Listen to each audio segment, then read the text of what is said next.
Okay, good morning again. Morning to y'all. But I'm assuming that you're doing this in the morning because when I say in the morning, it's probably like 3 o'clock in the morning and it's probably due the next day or something. That's probably your life right now. So your IA is due and you have to you have to submit this and you're not too sure how to do the data flow diagram, or you reach to the point where you have to do the data flow diagram and it's due, but you have no idea how to do it. Well, let's try to see if we can knock this off today. So what we're going to do is we are going to try to understand what they require for the data flow diagram and then essentially do it. Right, so let's see if we can figure this out. For the data flow diagram, the syllabus basically requires us to do two types of diagrams. You're required to do a context level diagram. So watch here. Context level diagram for 3 marks, I believe, and then the level 1 diagram for 3 marks. I need to explain this in advance because there's been a lot of confusion about this for many people, including teachers, about which diagram are you trying to, which system are you trying to represent. Now, because we are doing software engineering, you are trying to take an existing system and make it better. Now, in order to make an existing system better, you have to understand the old system. Now, a data flow diagram is a tool that could be used in both the analysis stage and it could also be used in the design stage, because you could design how you want the new system to be, or you could map how the old system is so that you can understand it better. In this case, from my understanding and based on talking to other teachers and talking to teachers that mark the ComSci IA, you are doing a data flow diagram for the original state of the system. So you basically just want to show what the system is right now. The reason being, I guess, is because you are going to now engineer a new or better way of doing the stuff. So that's why the context level diagram should show the system as it is right now, and the level 1 should show the system as it is right now.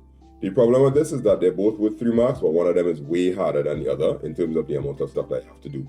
So let's try to make sense of it. If you know about data flow diagrams, it should make sense to you. If you don't know anything about data flow diagrams, search through the app and see if you find a theory video on data flow diagrams. I should have one there, but I'm not too sure, or I may just do one over in the future, whenever it is. But if you're not too sure about how data flow diagrams work, then this will confuse everything out here, but that's okay. Let's kind of get the concept. So a context level diagram should show the entities and data flows as it is right now. So we're not putting any storage data stores, because all we just want to know is what's coming in, what's happening, and what's going out. It's basically, if you think about it, is an IPO diagram with people, well, with entities. So for this particular problem that we're solving here, remember it is the hospital system, and the hospital system is taken from the previous IA video if you didn't watch it before. It's essentially allowing people to collect patient information. When you collect that patient information, you put it into a system, and then that system allows you to search, it allows you to find stuff, it allows you to print out reports and all sorts of different things. But our major input will be the input file that comes in. Then the user could put in information, and the major output is an output file or a print into a display. So external entity is usually on one side, and external entity is usually on the other side. And I'm just going to represent that. So easiest software that I recommend for drawing diagrams is called diagrams.net. You don't have to sign in, you don't have to do anything, you just have to open it up, and you could save it to your device after as a PNG or a JPEG, which will be easy to just paste in, right?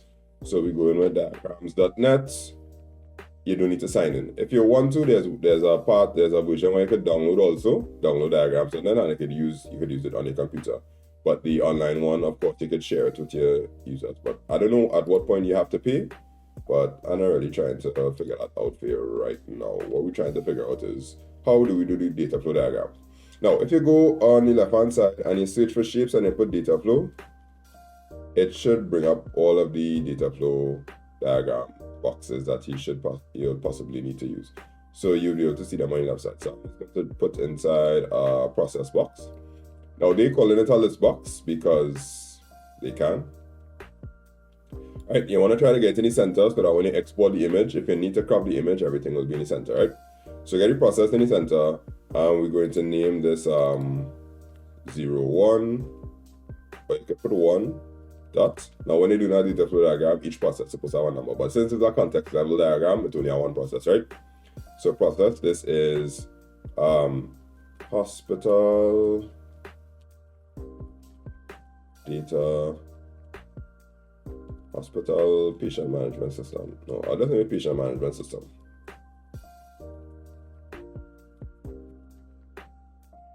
Okay. Now inside here where they have item 1, item 2, item 3, just delete all of them and just put one item. And the item that you're going to put in is, oh damn, don't need to delete altogether. Yes, yeah. And the item you're going to put in is this gets inputs from a file and from the nurses or administration and processes the data. Alright, so basically saying that it processes data. Nothing more, nothing less. No need to say anything else. Right? So this is really supposed to be sort of rounded, but we can't really get the actual shape of it being rounded. So if you want, you could put in an oval, because an oval ellipse or whatever, that is accepted as a data storage, a data flow diagram symbol, but we don't have that. And that's okay. All right. So now the next thing that we want to do is we want to put external entity. External entity is a straightforward rectangle. So you get the rectangle on one side. Then you need the next external entity, which is the next rectangle. Put the next rectangle on the other side.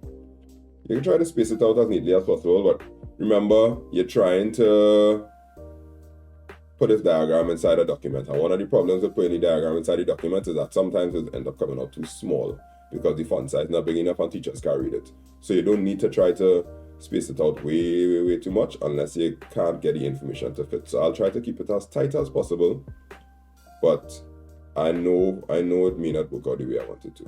That is okay. I'm trying to use a certain amount of blocks to make sure that it is uniform and all of that. But in my experience, these diagram apps, they're cool, but they don't always give you exactly what you want. And you have to sort of fight them a little bit. But don't fight it. Okay, cool. So what we want to do is put the external entity. So this external entity is going to be a nurse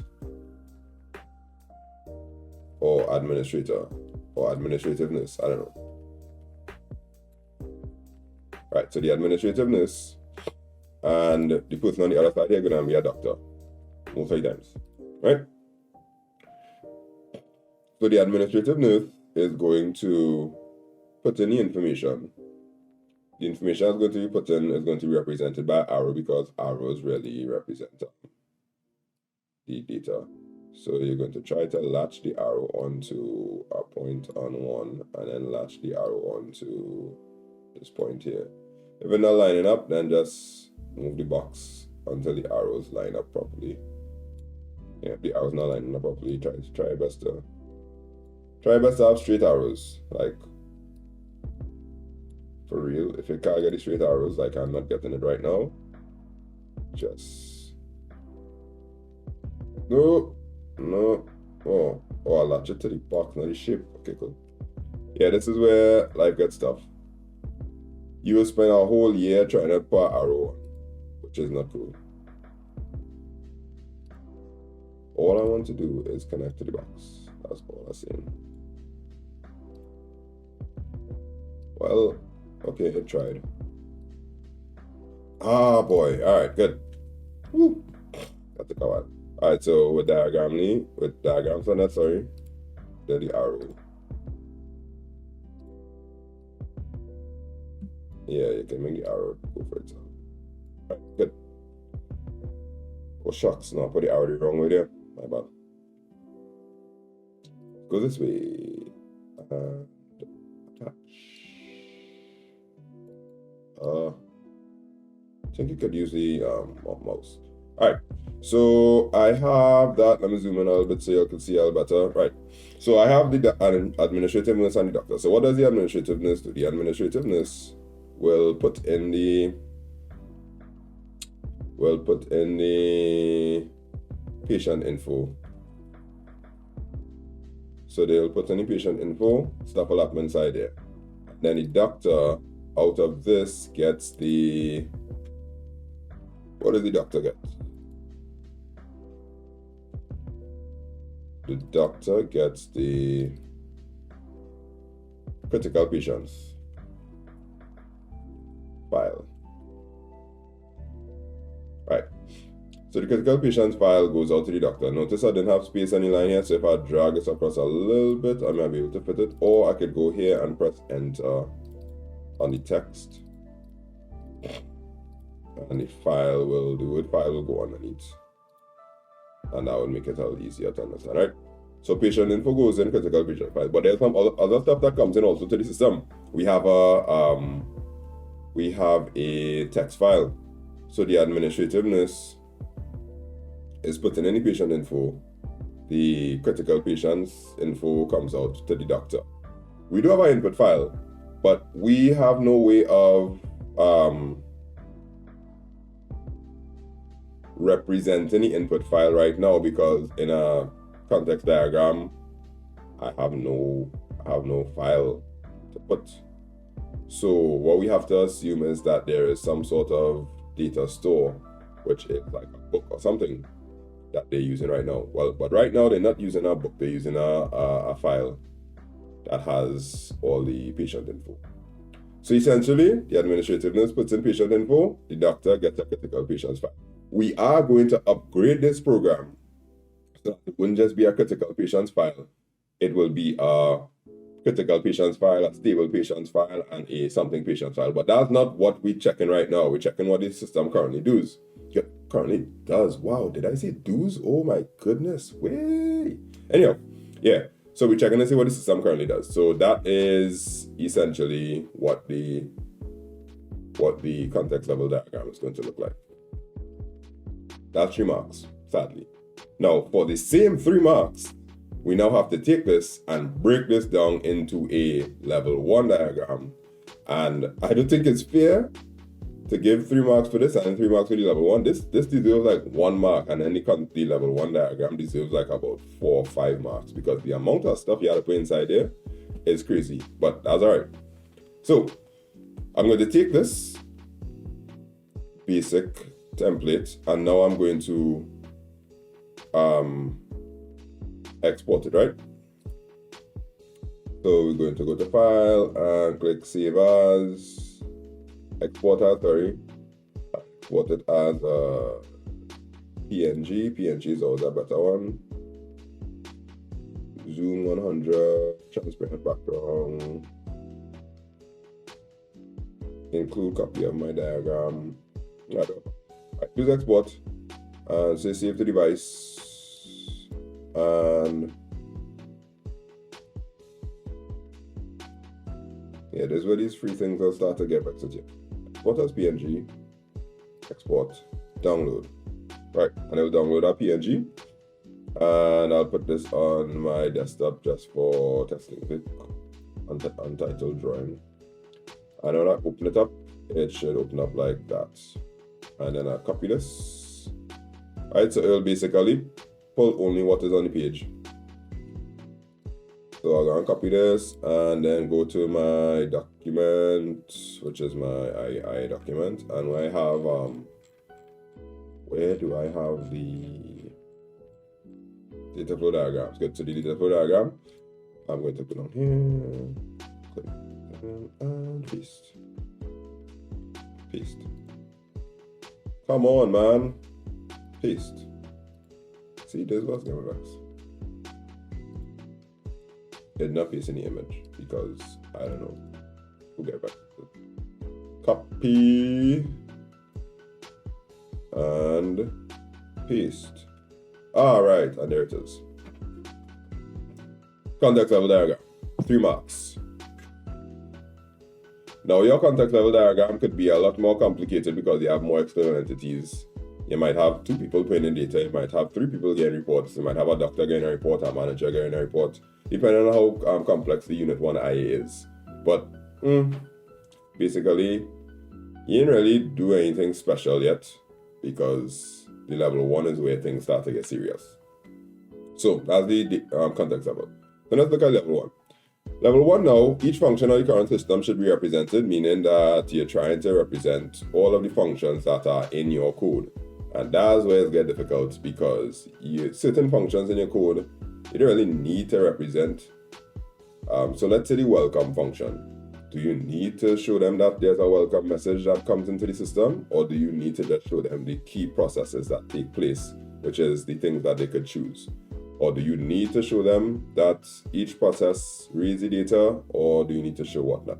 So choose any processes that you show could make your data flow diagram go from, 3 to 4 processes to balloon up to 12 or 20, or 12 to 15, because in your actual code, you have a lot more processes that are taking place. Now, each function is considered a process, but now you have to show your software engineering skills and be able to filter out all of the processes that I have and figure out which ones are important. So I'm going to try to show you which ones are important. However, some teachers usually require that you represent every single process, which is every single function. When you do that, it gets kind of wicked because the diagram starts to balloon and gets really big. I don't know how to approach it for sure. But all I know for sure, from software engineering, you are supposed to show the skills of filtering, right? So let's see, not filtering, but knowing what's important and what's not important, right? So basically, I'm going to use the main as a guide as to all the different processes that are happening and show that all the functions are going. So the diagram tends to be very big and complex, so try to do piece by piece based on the flow of the logic of the main. That's usually a guide. If you know how the main works, you should be able to run it through. But depending on how you structure your program, if your main has all the logic, then it'll be easy to do. But if your program is already calling a menu that has all the logic, you might use the menu for the logic because, as I said, it could get complicated. And I don't want to confuse you because we're trying to make it simple. In my effort to make it simple, you might realize that there are different ways of doing it. That's no problem. You could always leave a comment and we'll talk it through, right? So let's go back and create a new diagram. New blank diagram, right? Okay, so I'm going back now to 200 is too big. Let's go 150, right? So I'm gonna start from the top. Remember, if you're breaking down piece by piece, it should be okay. So I'm just going to take a look back at the previous IA and take a little look at the code so that we will see what happens.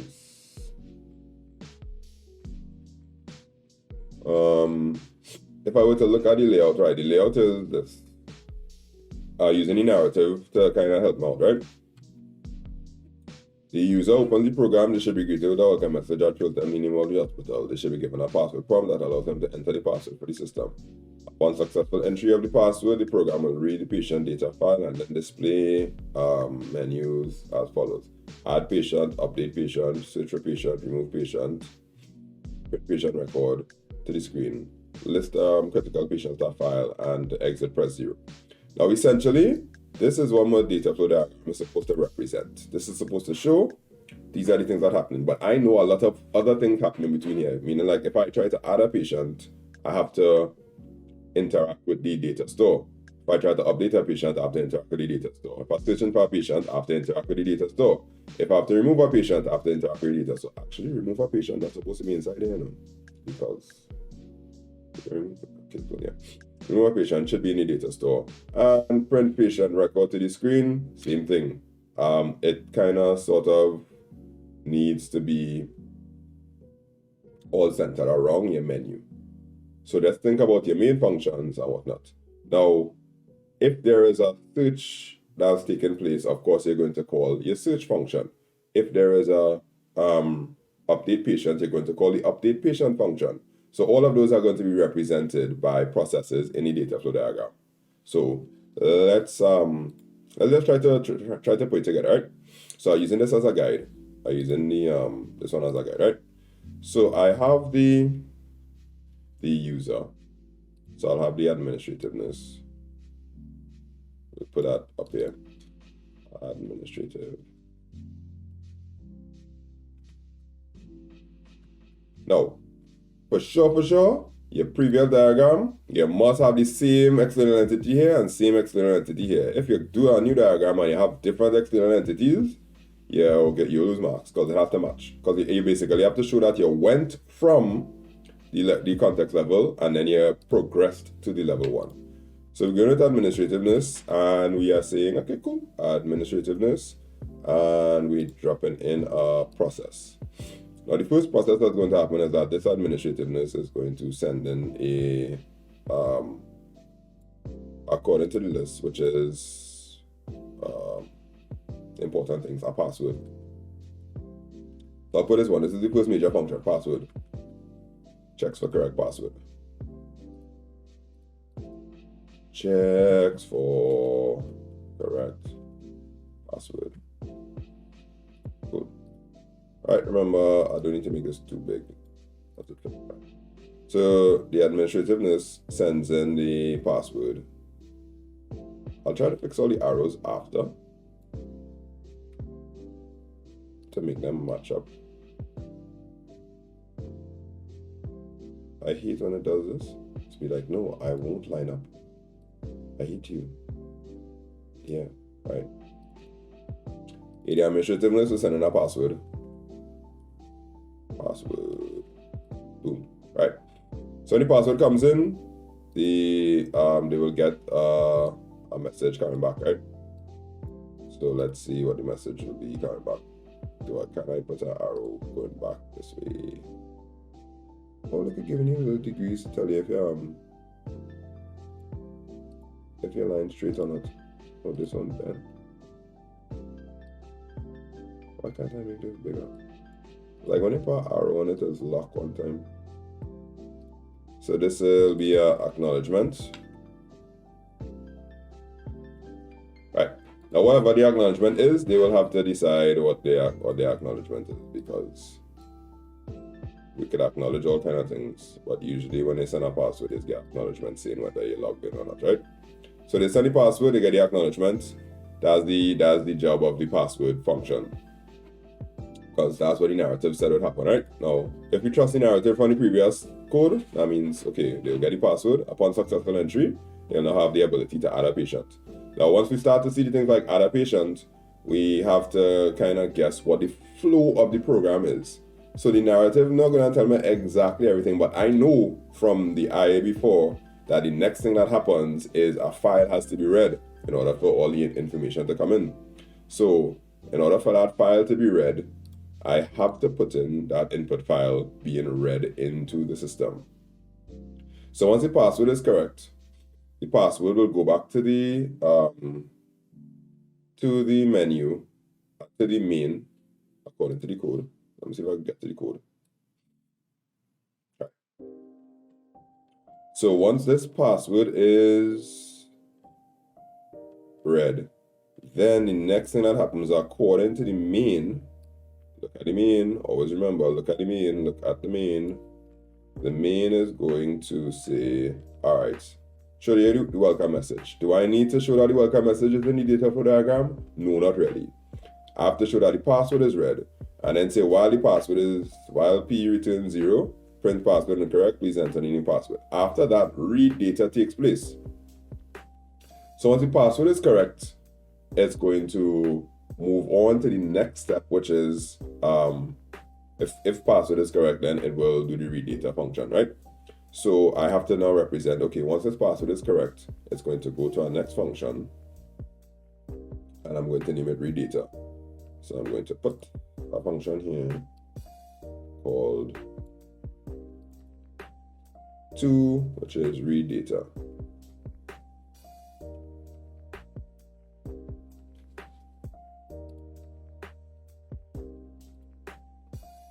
All right, reads the data from the input file into the data structure. Because I'm reading from the input file, I'm putting it into the array of structures, right? Reads data from the input file. And why doesn't it get bigger? Probably I need to type more. Anyway, yeah, right. So we want to say something goes across here, which is something like correct password or something like that. Because logically speaking, that's what's supposed to happen, right?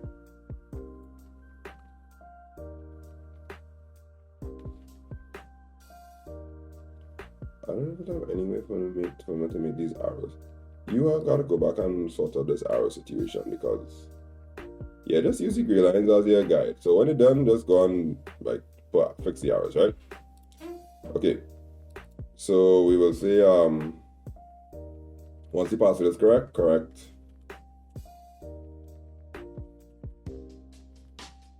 Once the correct password comes in, the read data file, the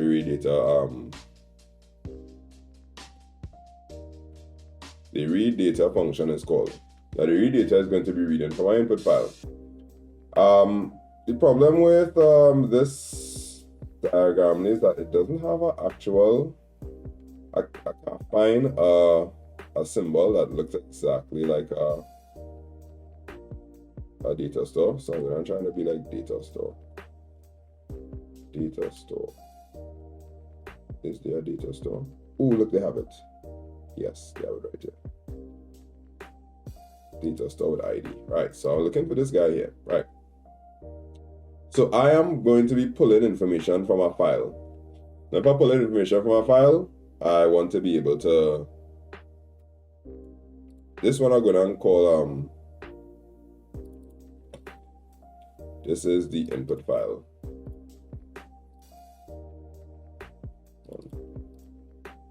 Can I put words in here? Please, I beg. No? Come on, man. I'll put a word inside there now. I hate you. Okay, cool. I'll use this one instead. Alright, so I'm gonna name this input file, patient input file. Patient info.txt. Right, because eventually we're going to update the patient info.txt too, right?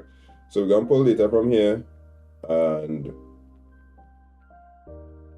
it will put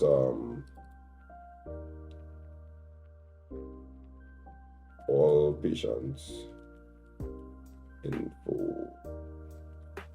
Right, so all patient information is going to be read into here, and then we're going to store it into an array of structures, which will be a data file. All right, now I realize that I'm going to end up with a problem, because these two files, this text file and this data store here, this here is going to be array of structures. P, I think P is the name of it, yeah. Did I name it P? Hope so. Yeah. Right, my problem is it's going to like send data and store it into the array of structures, which is cool.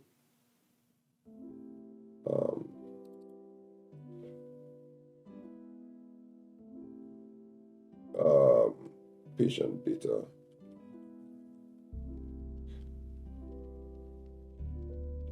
Yeah, so the patient data is going to go there. But I'm going to have to refer to this array of structures all the time now. I'm also going to have to update this patient info all the time. So technically, I don't want them to be here. I want them to be in the middle. So I'm going to drag it all down here. Once the arrows latch on, you're safe, right? The thing will get back to you. Except for that, if it does that. Yeah, this arrow here. Gotta be this side. And your elbow wanna come out a little bit. Please and thanks. Oh look, I could get the elbows too. You can actually control the elbows, which is good. Right. So once you get the correct password, you go to the read data function. The read data function is going to open up these two guys here, or gills. And right.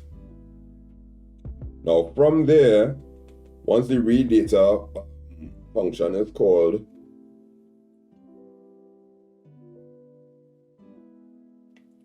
the next thing is the administrative nurse has to choose what they want to do. So they could choose to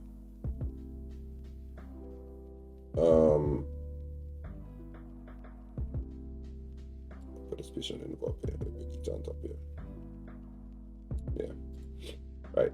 They want to choose what they want to do. But everything that they do now is going to be done on this array of structures P.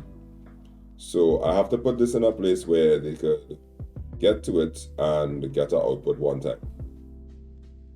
So now we have some new functions that the administrative nurse could do.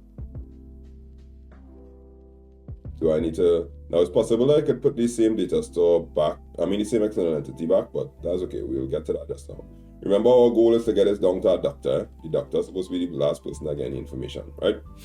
So now the next process, according to the thing, is if they choose option 1, they get to add a patient. So now let's create our cosmic code right here. So we just passed the read patient data, and then we have option menu. We don't have to represent the menu because the menu is not a... In some cases, I've seen the menu being represented and the menu kind of showing them, but then that makes it more like a flowchart, not a data flow diagram. So you basically want to show if they choose, and sometimes you put like menu option 1 or some kind of thing like that. Should I represent the menu? Why? If they choose the menu and they choose menu option 1, it will go to, alright, we'll represent the menu in this case because this one makes more sense. So the administrative nurse is going to hit the menu, and the menu option is going to give them lots of choices. This will be like 3. Menu.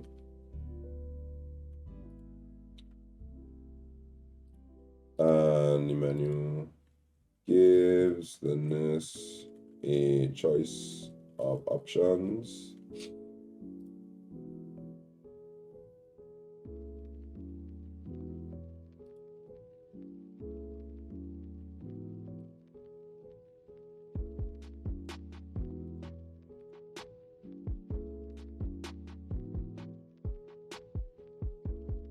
Yeah. Alright, so the nurse sends in a choice. As I said, the arrows will sort themselves out after. Choice. Right. If they choose option 1, what happens? They will see this. Update patient file. Should it put it enough? Add patient, yeah. Option 1 will be add patient. So if they choose 1, add, this is the option 4. Add patient.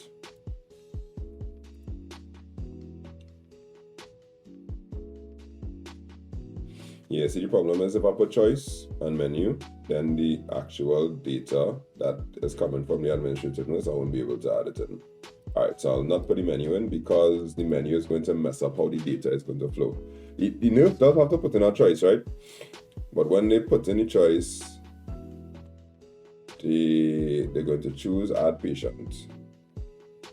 So we just assume that they know how to make a choice. Yeah, essentially it guides them to make a choice, okay. So I'm not going to put choice, I'm going to put patient data here. And I'll put this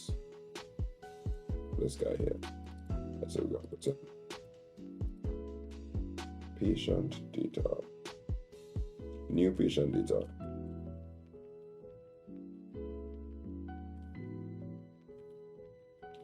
Right, so they're gonna type in the new patient data.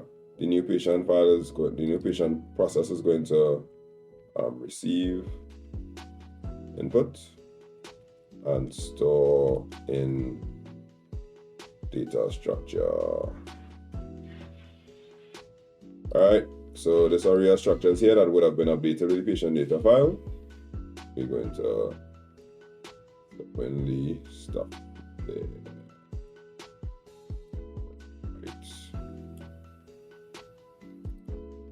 And the data here will be new patient info. So the new patient info is what is going to be put in. It's going to be stored in our area structure. It's good. So that's one function represented there. Notice, remember when I told you all this is the same amount of marks as the context level diagram? Yeah, right now we've done like twice the work already, and same amount of marks. I really can't justify it.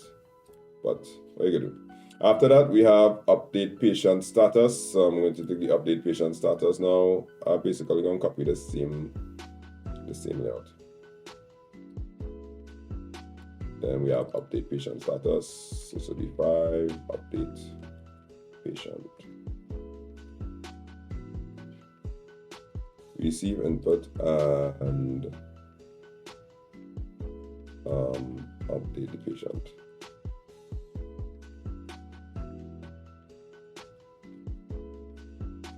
However, we have something different happening here, because in the update patient status, you have to ask them the ID they want to search for, and then you have to call the search. So now we have to represent the search, because that's a pivotal part in this process actually taking place. So to update patient, you don't just go straight to the function. It has to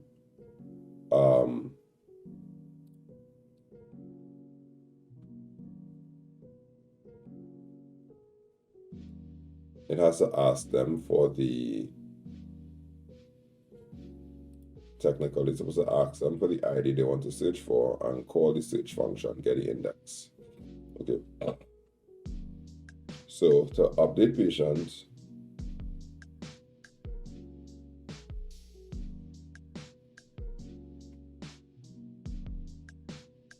you are going to call the search function.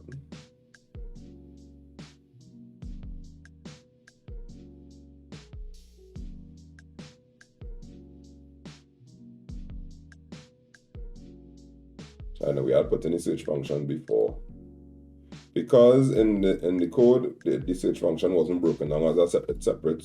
Well, getting the data for the search function wasn't broken down separately, so it has to be like this.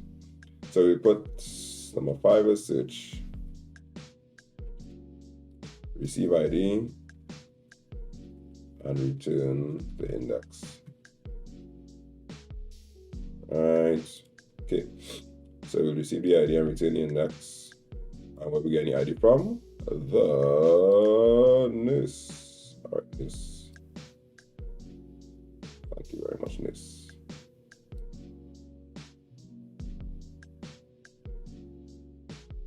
Okay, that helps. Elbows. I don't know how much they pay attention to neatness in the data flow diagram, but maybe you should. Try not to let it overlap. So if you see things like this, let it go the next time. All right, this will be patient ID. All right, patient ID will come in, receive the ID, and return the index. So returning the index, and where we sending the index to? We sending the index to. I'll make it smaller.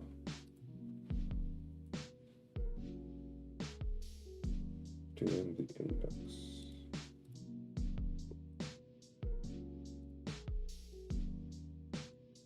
Right. So now once we send the ID, we'll go across here, and this is going to be the index. All right, so the index goes to the update patient function, and the update patient function will get our index, and then it will ask ask the administrative nurse for the thing that they want to update based on the code. See what the update patient looks like. Update patient.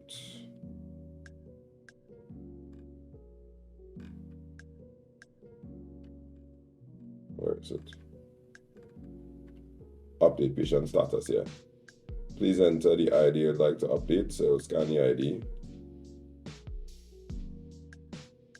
It will search for the patient. And then it will change their status. All right, cool. So we're changing their status.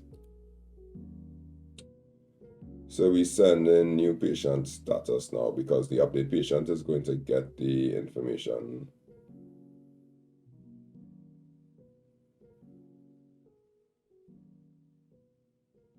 So the patient ID, according to the code, if I look at it carefully, when we call the update patient status, it's going to ask for the ID they want, which will call the search and then run the, okay. This is actually breaking it down into two different pieces there because update patient actually this has two processes inside of it because there's a sub process inside of it. But that's okay. We're just representing how the system working. So technically this here is we going into level 2 data flow diagram territory by having functions inside of a function. That's all right. We're representing how the system works. So then now from here, once we get the index, we have to get from the nurse. I'm gonna have to put the nurse twice because I have too much arrows coming up here. So nothing is wrong with putting the external entity again because it will make your life easier with the arrows. So we just put back the same administrative nurse because the same administrative nurse is right here. And the administrative nurse now is going to put in order for this function here to function properly.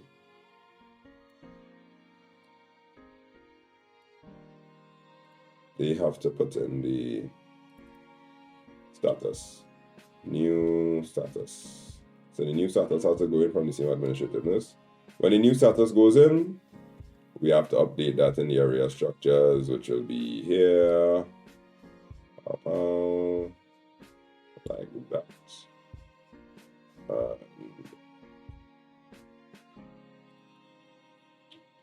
New patient status. All right, new patient status goes in there. Now this area structure is going to start to get real hot because everything centers around this data store, because that's the whole point. You collect data, you store it somewhere, and you manipulate that data as much as possible, and then in the end you like do stuff like you print it back out. All right, so that is one that is sorted out there. We go back to the main. See what happening in the main. Yeah, main. All right, so that's option 2. Option 3 is search for a patient and display to the screen. No, option 3 is just search for the patient to see if it was found.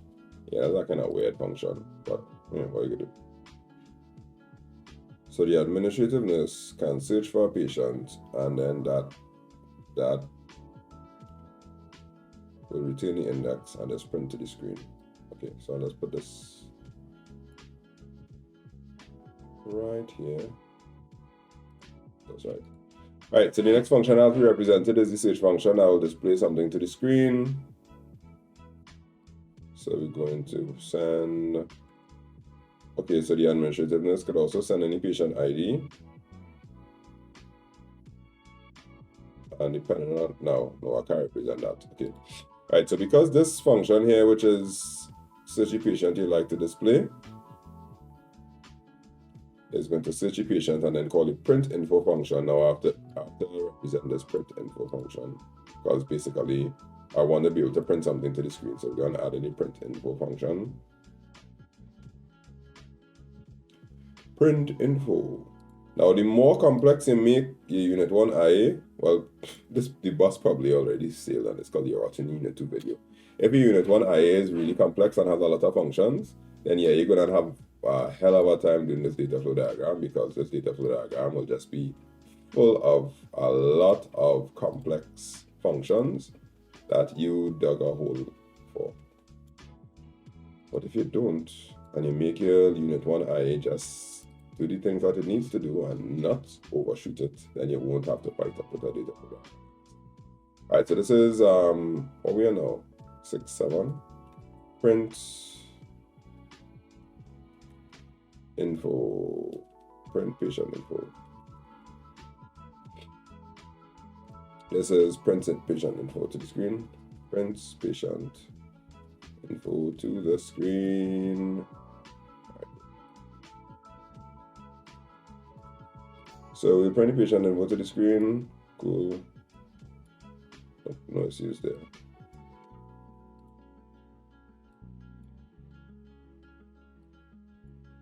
Is it that you're not fitting? But no, please. I beg you. Alright. Print patient info to the screen. So the administrativeness will send in ID to the search. Oh, and also, right, so the search here could also return an index to this guy down here. Like so. Like so. Like so.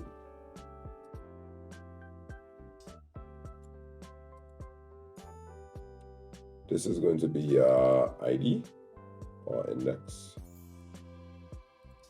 Index. Okay, cool. All right, index. And it was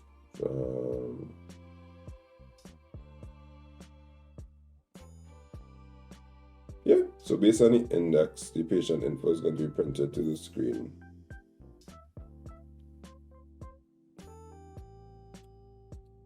I'll put the administrativeness across it.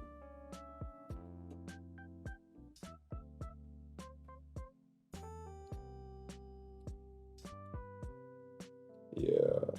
Anytime your OCD kick in here too much, you'll just go crazy. So don't fight it too much. Just get the stuff that needs to be there. Because the OCD will hurt you. You will really.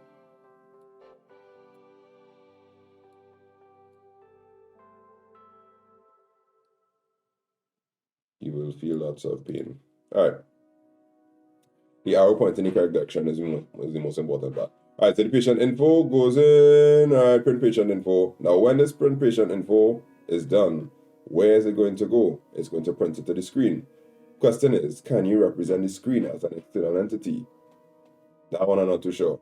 So when it prints the patient info, it's going to display it to the administrativeness.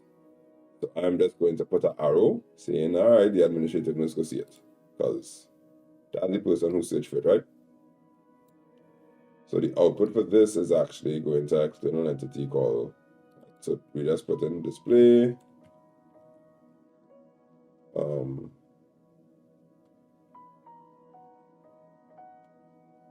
Of patient info. Right. Display of patient, because that's the data that's actually going to be shown on the screen. So we'll just assume that the administrativeness will be the one that will see it, because they'll be there. So that's why going from this process to this external entity, because we've done our job.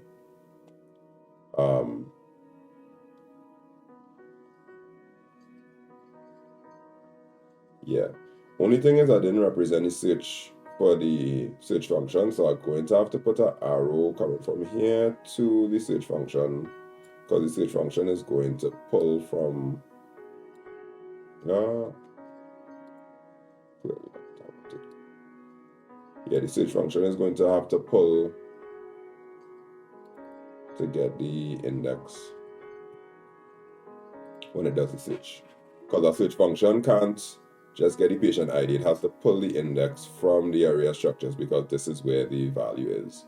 So the search function will get the index there. So anytime that search function get called, it will always be pulling from this data source, because this data store is the most important part. Pulls on index, so the search function could get the index to update a patient, but it could also get the index to print patient info. That'll display the patient info to the administrativeness. Okay, cool. We're almost there. We're almost there. Then we have filter people to intensive care. Right? So this is the one where we actually go down and have the doctor now. So the administrativeness is going to call a new function called intensive care filter. We'll name it intensive care filter.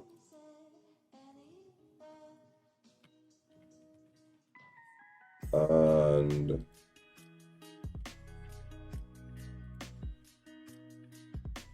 we'll name this, we'll say that it's going to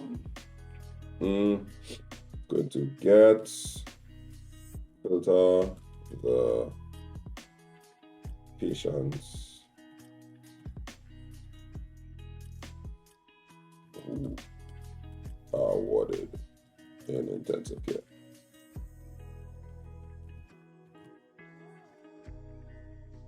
Yeah. Alright, so to filter the patients who are warded in intensive care, basically we've done that. Right, so the administrativeness is going to call this function by doing absolutely nothing because, yeah, it just calls option 5. So if the administrativeness sends in, I don't know, because they're just using the menu. Alright, nothing on there. Right, option 5.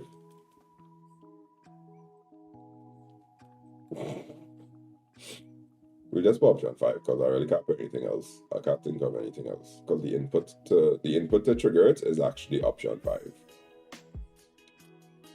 Yeah, so option 5 is the menu option. Intensive care filter takes place.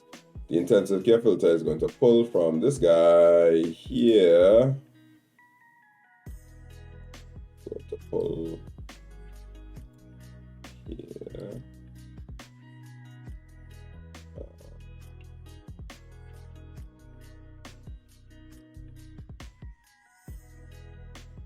It's going to pull from here. Intensive care patients up. Patients with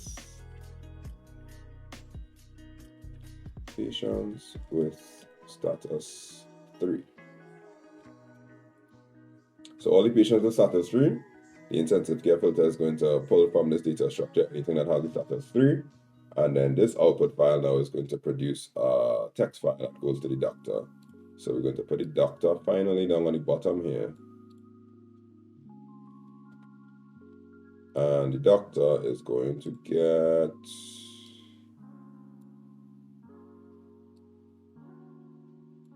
a text file.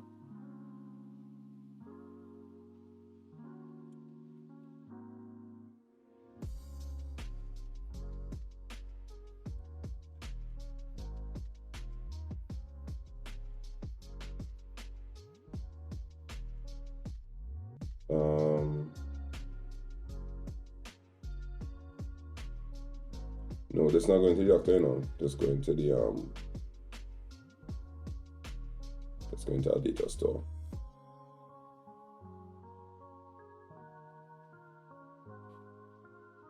The data store will be a text file. Right, so I'll take this here and name it critical patient. Oh no.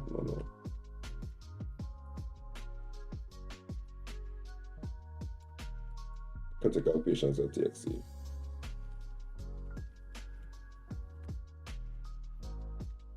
Right, rated critical patients.txt. And go.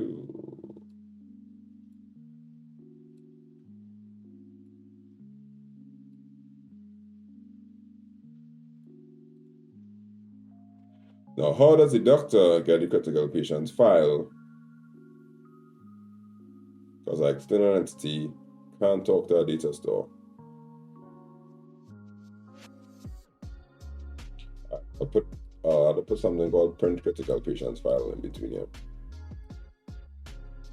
Because the doctor can't get it unless it printed, I don't know. Print. Yeah. forget the numbers down, you know, print critical patients file. Yeah, and I'll just pull it from in here. Print hard copy of file for Dr. Yeah. Right, and now we could put that onto the doctor. So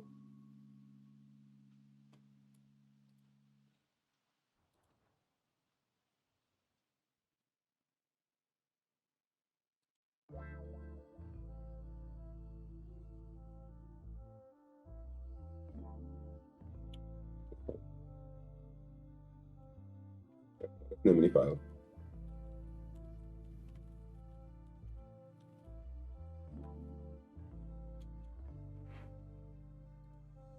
So when you click save as, it will save it as a draw.io file. If you want to open it, you'll have to open from device and open up the draw.io file, right?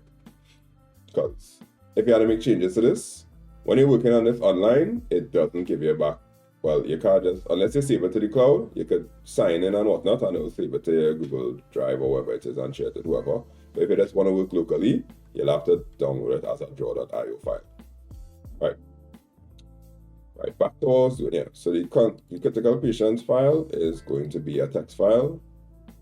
So it's going to be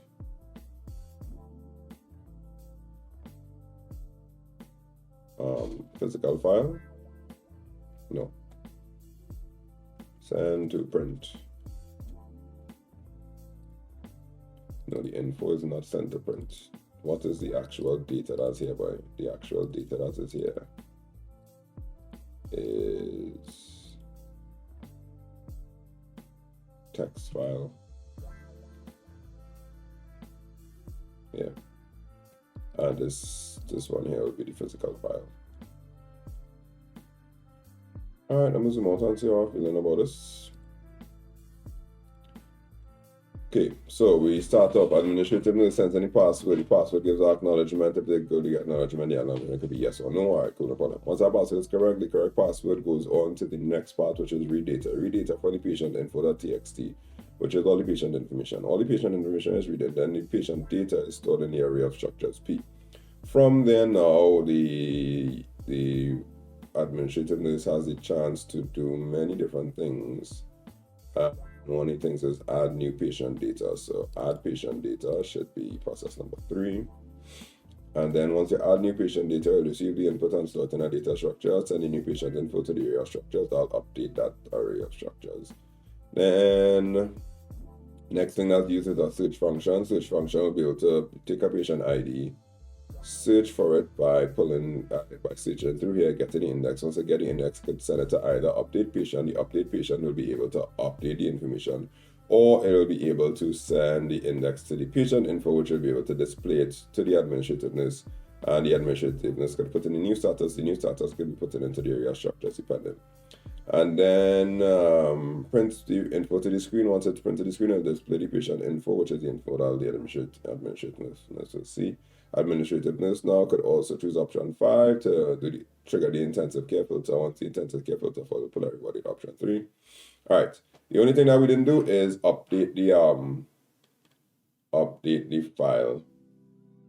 So once the administrative nurse chooses option 0, the patient info.txt file gets updated.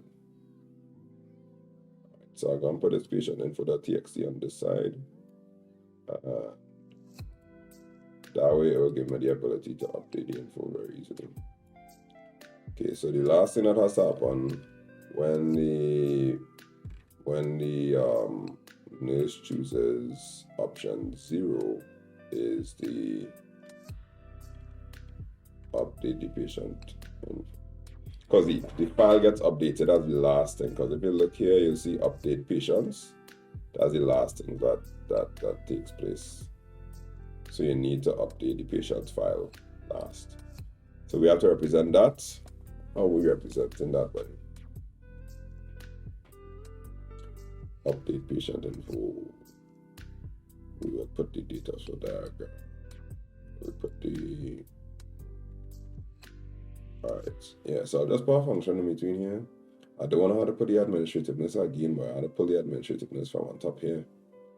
That would be a awkward pull. Let's see if I could pull this down a little bit. Pull this whole thing down. Just a tad. Pull you down. Just a tad. Alright, so now I could.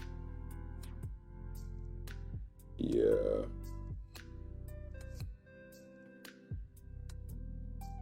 Alright, this is actually the last thing that's taking place, but the good thing about a data flow diagram is it doesn't really care about where you put stuff. Once the arrows matching up. So they could choose option 0 and just use update patient file. Update patient file. Alright, because this is not the data store. This takes all changes made in the data structure and updates file. That means it open the file in append mode. Not append mode, in write mode. Yeah. Right, so this is a definite option that the administrativeness could take, which is to update the patient's file. You'd swear choosing an arrow direction is easier than this. Yeah. Right, update patient file. The update patient file has to pull from the array of structures like so. Wow, that's really ugly. Wow, diagrams.net. Why would you even try to put the arrow like that? Why would you even try to put the arrow like that? Right, this will be all patient data.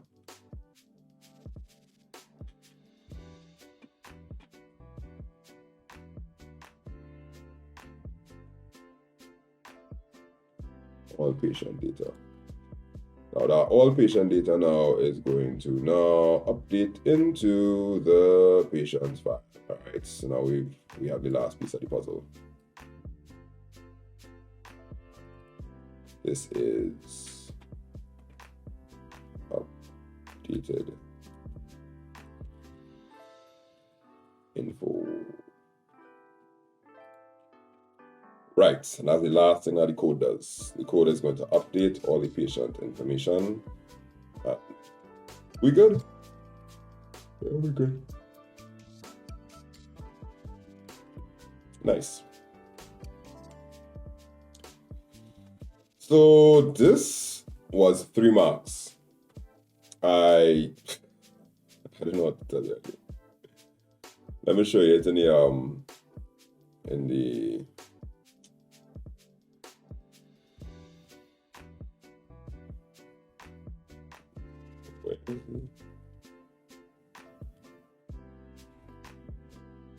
do I have the PDF open? I'm sure I have it somewhere. Yeah, I do. We'll put this in the take this out of the video. Cut this out. Cut this out also.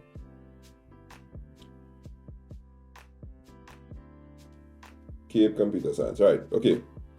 Alright, so look at me here in Unit 2. Level 1 diagram, right? Context level diagram, 3 marks. Complete diagram of entities and data flows, 3 marks. And then level 1 diagram, 3 marks. But ladies and gentlemen, I present to you 3 marks, 3 marks.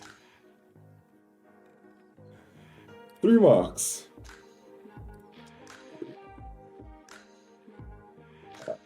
I don't know what to tell you. Alright, so let's export it and call that a day. Export as PNG. Export. And we're going to download it. And we're going to name it. Let's call this level 1. Level 1. Sample. Sample E2 I. Yeah. And we'll get a nice neat diagram like this because it'll cut it off to wherever you need to be, right? You could go and fix arrows and all that kind of thing after. That's on you. I have no time for that right now. So I go into the sample I, and under the heading of level 1, look at it. I had some dirty diagrams before, right? So I'll just take that out because that's before I was doing this thing properly. Paste that in. And that's a level 1 diagram there now. I mean, it does look nice when you finish a level 1 diagram and you say to yourself, oh boy, I did that. That's me. Yeah. And the arrows there, every line labeled. The key thing is, every data flow line must be labeled, every process must be labeled. I probably have wrong numbers inside some of these processes. I could fix that later. Maybe I may not fix it. I doubt I will not fix it. But anyhow, the fact that I watch this video here, you should have a clear-ish breakdown or understanding. Now you can't edit this inside here, so you have to edit it inside the diagram. So you should save the XML file. So click Save As and choose to save the XML file and download that. So that when you're done, you could edit. You could reload the same one. I'll show you how to do it. That one, it'll be a draw.i file. Because your teacher might ask you to make changes, right? So I'm going to show you how to do it. So I'm going to close this and be like, do you want to leave? And I'll be like, yes, I'm going to leave because it's perfect. Nope. All right, so, and I'm going to go File, New, and choose Blank Diagram. And I want to get back the old one, so I'm going to say Open from device and go to desktop, and I'll find the draw.io file, level 1 diagram. Open that up and I'll get it back and I could edit everything inside of it, right? So let's make sure you save the XML file as file, save as, and then that'll save a XML file that'll be able to update. When you're ready to export, just export as PNG and it will give you a neat diagram for it. I was probably intending to do the ERD diagram one time, but I'll do that in the next video. So in the next video, we will tackle the ERD diagram and then knock off the functional and non-functional requirements for the new system. Because, yeah, so all we did for the level 1 and, yeah, I think they should have like, in the specification and requirements, it really don't make that much sense based on how they lay out the syllabus because they have specification of requirements, but the data flow diagram is supposed to show the system as is, not the system that you want it to be. But I think it really should show the system that you want it to be. But since you're still in the requirement stage, you're basically doing analysis with all of these analysis, all the data flow diagrams, the ERD diagrams. They are doing analysis and the functional and non-functional requirements. I don't know if you had a list over the old functional requirements, but the new functional requirements, but I think you have to list over the new one. But anyway, I'll talk about that in the next video. Then the design specification is where you actually start creating a new system. But no problem, it's cool. All right, so download Learn It app. Learn It app will have all these videos and it should have the PDF inside of it also, so you'll be able to follow along. And once you're able to follow along with the video and the PDF, you basically have a IA class going on. But if you want like dedicated IA classes where you want me to check through your IA for you and give you tips, and if your IA doesn't look exactly like this sample that I'm doing here and you want to kind of figure out how to represent it because it could be all sorts of different things, that's okay. We have classes available that are just for IA only, and they come in those classes. Once your theory and your stuff good and you just want help with the IA, you could just probably do a few classes and sort it out and make sure everything is ready to be submitted properly, right? So that's it for this video. See you in the next one.